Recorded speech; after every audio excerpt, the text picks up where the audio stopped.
When I think of prayer and of stewardship in Blessed Sacrament Parish, there are two things that come to my mind. The first thing is our beautiful masses. They're very reverent, very joyful.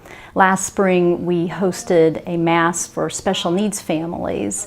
Our special needs kids in the parish were the lectors, the ushers, the gift bearers, the greeters. It was really beautiful.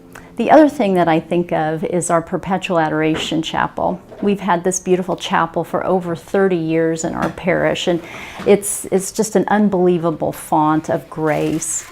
There was a time in our family's life, very difficult time, that this font of grace really sustained us.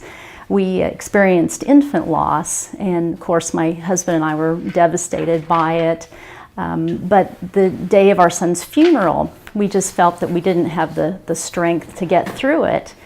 And my husband walked out of the church before the Mass started, and I thought maybe he was just composing himself. And he came back a little later, right before the Mass began. And after the Mass started, then I just started to feel like I was being lifted up.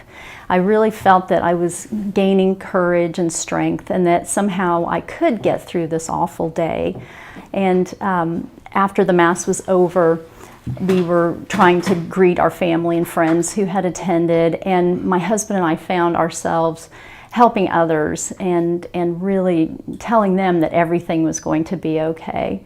At the end of that day, my husband told me that the time that he had stepped out for a little bit, that he had gone to the Adoration Chapel, and that he had prayed that we would be given the strength to withstand all of this. And it was really a miracle. And it's just so beautiful, all the gifts that we have here at Blessed Sacrament. And really, we have to be good stewards of our Lord in our midst, here in this chapel, in our church, and with one another. So prayer and stewardship at Blessed Sacrament are really, really beautiful.